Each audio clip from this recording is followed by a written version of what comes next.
Last night, a historic agreement was reached in Sharm el-Sheikh.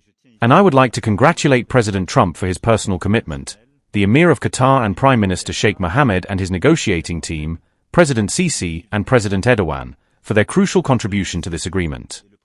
This agreement, after 2 years of unbearable ordeal endured by the Hamas hostages, 2 years of unspeakable suffering endured by the Palestinians in Gaza, must allow for a permanent ceasefire, the release of all hostages, and immediate humanitarian access to the Gaza Strip.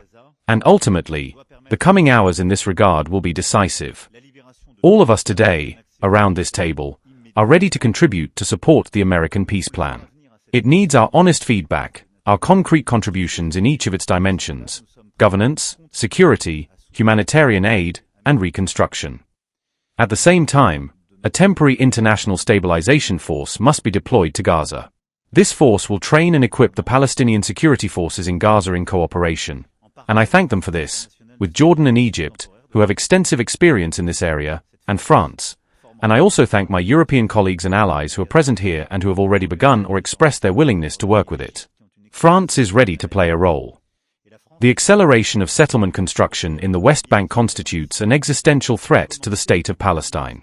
It is not only unacceptable and contrary to international law, but it also fuels tensions, violence, and instability. And in fact, it contradicts the American plan and our collective ambition for a peaceful region. It contradicts the previous objectives of the American administration, since it endangers the previously signed Abraham Accords, and it has nothing to do with Hamas or October 7, 2023.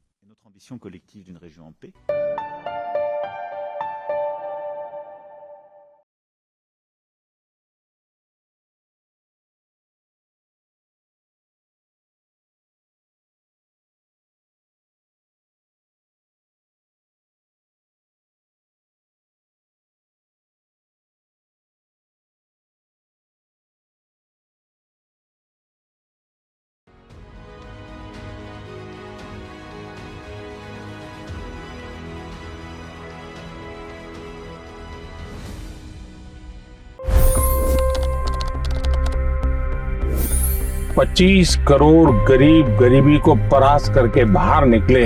For the good of our nation, let's work together and let's truly make America great again. The fastest news breaks. Requested PM saying that look, you will have to speak to Putin and to Zelensky. The biggest news makers. The relationship with India is probably the most important bilateral relationship the US will have for the rest of this century. The capital delivered quite an election result today. Expert analysis. The million-dollar question today is how to stop this dance of death. Ground reports. I'm standing at the crossroad of the Kumbh Mela. Behind me are more than 100 entry ghats.